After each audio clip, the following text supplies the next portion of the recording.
हमारा अगला dimensional formula है भाई रिलेटिव डेंसिटी। ये भी हमने 9th क्लास में पढ़ा था, लेकिन अगर आपको नहीं पता है तो मैं बता देता हूँ। Relative density is density of any substance to the density of water. ये आपको अगर लिखा हुआ नहीं दिख पड़ रहा तो मैं आपको बता रहा हूँ, it is density of water. ऊपर भी डेंसिटी है, नीचे भी डेंसिटी है, तो दोनों की यूनिट क्या हो जाएगी, कैंसिल हो जाएगी। डायमेंशनल फार्मूला भी क्या हो जाएगा, कैंसिल हो जाएगा। तो आपके पास जो डायमेंशनल फार्मूला पड़ेगा वो पड़ेगा m0, l0, t0 such quantities are called dimensionless as well as unitless। dimensionless as well as unitless। तो ये रिलेटिव डेंसिटी है। आगे इंपॉर्टेंट फार्मूला आता है आपकी स्पीड या फिर वेलोसिटी, दोनों के लिए मैं आपको बता रहा हूँ, स्पीड या फिर वेलोसिटी। तो स्पीड और वेलोसिटी दोनों के लिए अगर आप डायमेंशनल फार्मूला देखोगे तो डिस्टेंस बाय टाइम होता है स्पीड का फार्मूला, और डिस्प्लेसमेंट बाय टाइम क्या होता है, वेलोसिटी। डिस्टेंस और डिस्प्लेसमेंट दोनों का डायमेंशनल फार्मूला एल होता है। So it is L by T, it is again L by T. So दोनों का डायमेंशनल फार्मूला क्या आएगा, एल टी माइनस वन, और एम क्या रहेगा, ज़ीरो। तो ये दोनों क्वांटिटीज़ ऐसी हैं जिनका डायमेंशनल फार्मूला क्या रहता है भाई, सेम रहता है। आगे हम डायमेंशनल फार्मूले की बात कर रहे हैं, वो है acceleration. What is dimensional formula for acceleration. Acceleration की बात करें तो एक्सेलरेशन होता है, ये भी 9th में आपका आ चुका है, change in velocity by time taken. Velocity का डायमेंशनल फार्मूला क्या होता है, एल टी माइनस वन, अभी ऊपर देखा, और टाइम का क्या होता है, टी। मास के लिए एम, लेंथ के लिए एल, और टाइम के लिए टी। तो टाइम का डायमेंशनल फार्मूला क्या पुट करेंगे, टी। टी को ऊपर लेके जाएंगे पावर माइनस, माइनस वन पहले ही है, और एक माइनस और होगी तो ये क्या हो जाएगी, एल टी माइनस टू, और एम नहीं है तो उसको क्या लिख देंगे, जीरो। वेलोसिटी की यूनिट क्या होती है, मीटर पर सेकेंड, और टाइम की क्या होती है, सेकेंड। ऊपर जाएगा तो क्या हो जाएगा, मीटर पर second square is the unit of acceleration. This is acceleration. आगे बात करते हैं हम फोर्स के लिए। तो फोर्स के लिए आपको फॉर्मूला पता है, Newton second law of motion से 9th क्लास में आपको बताया गया होगा।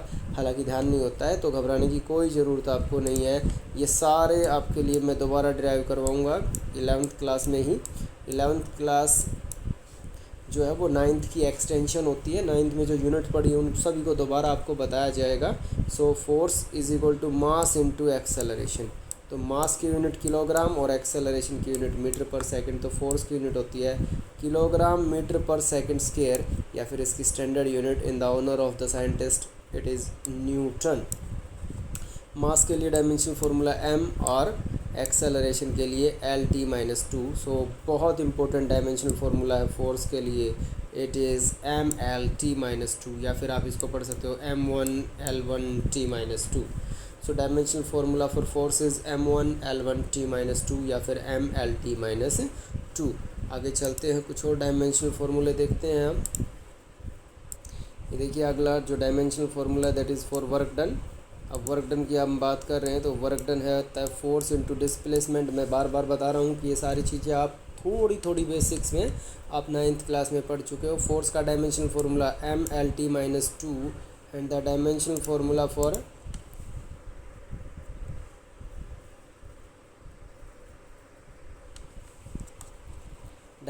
Formula for displacement is L.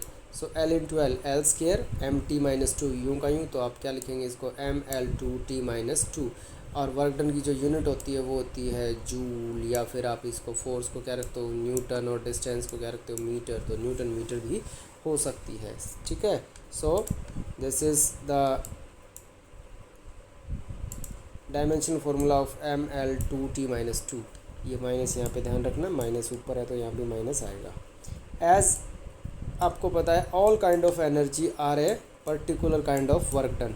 कोई भी एनर्जी जो है वो वर्क डन होती है, तो सभी एनर्जीज़ का जो डायमेंशनल फार्मूला है वो M L two T minus two रहेगा, और उनकी यूनिट क्या रहेगी इंटरनेशनल सिस्टम में, जूल। चाहे वो काइनेटिक एनर्जी हो, चाहे पोटेंशियल एनर्जी हो, प्रेशर एनर्जी हो, न्यूक्लियर एनर्जी हो, हीट एनर्जी हो, सभी की स्टैंडर्ड यूनिट रहेगी जूल, और उनका डायमेंशनल फार्मूला क्या रहेगा, M L two T minus to.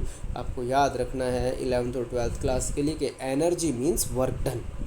जहाँ भी आपको एनर्जी कैलकुलेट करनी हो, इसका मतलब है कि आप किसी न किसी काइंड का वर्क डन कैलकुलेट करने जा रहे हो। 10th फार्मूले की तरफ अगर हम जाते हैं तो 10th फार्मूला है प्रेशर। 10th फार्मूला किसका है, प्रेशर के लिए है। एंड प्रेशर का जो फॉर्मूला होता है, pressure is equal to force by area, force by area. Force की यूनिट अभी न्यूटन, एरिया की मीटर स्क्वायर, सो प्रेशर की यूनिट वैसे पास्कल भी होती है और यहाँ पे एक यूनिट है न्यूटन पर मीटर स्क्वायर। फोर्स का डायमेंशन फॉर्मूला मैंने अभी बताया आपको, बहुत इंपॉर्टेंट है, MLT-2 डिवाइडेड बाई एरिया का भी अभी पहला ही डायमेंशन फॉर्मूला हमने एरिया के लिए पढ़ा है, आप वीडियो पीछे करके देख सकते हो। सो it is MLT-2, this is dimensional formula for force, this is L2 पर जाके -2 एंड +1 इट इज़, या फिर आप इसको यहाँ से कैंसिल कर सकते हो, ऊपर जाके power minus, it is ML-1T-2। एक थोड़ा सा बड़ा डायमेंशनल फार्मूला आपके लिए ड्राइव करवा रहे हैं, that is universal gravitational constant.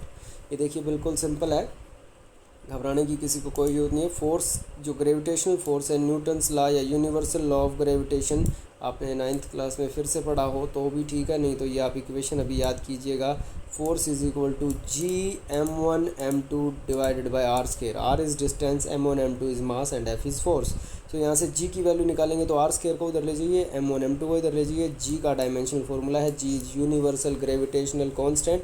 यहाँ से इसकी यूनिट मैंने ड्राइव करवाई, it is newton metre square per kilogram square, और इसकी वैल्यू जो है वो इन SI सिस्टम 6.67 × 10⁻11 होती है, और यूनिट आपके लिए ऊपर लिख रखी है, × 10⁻11 Newton metre square per kilogram square.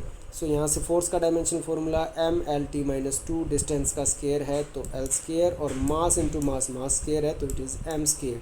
सो M स्क्वायर को ऊपर लेके जाएंगे तो -1 हो जाएगा, क्योंकि एक ये M जो है स्क्वायर से कैंसिल हो जाएगा, M ऊपर जाएगा -1, L इंटू L2 क्या हो जाएगा L3, so it is M-1 L3T-2। This is all about the dimension formula of universal gravitational constant. आगे चलिए, आज के लिए आपके लिए इतना ही काम रखते हैं। कुछ और डायमेंशनल फार्मूले और इनकी एप्लीकेशंस के बारे में हम कल बात करते हैं, ठीक है। 1 या 2 एप्लीकेशन कल डिस्कस करते हैं, ठीक है। उसके बाद ये 3 लेक्चर की आपकी यूनिट रहती है, डायमेंशनल फार्मूले एंड इट्स एप्लीकेशन। तो ये जो आज के वीडियोस हैं इनको आप ध्यान से देखिए, अगर कोई प्रॉब्लम आती है तो आप पूछ सकते हो। और ये 11 जो डायमेंशनल फार्मूले आपको अभी मैंने समझाए हैं, ये आप सभी को टिप्स पे याद रखने हैं, बिल्कुल आपको एक ही बार पूछने पे आपको याद हो जाने चाहिए, ठीक है।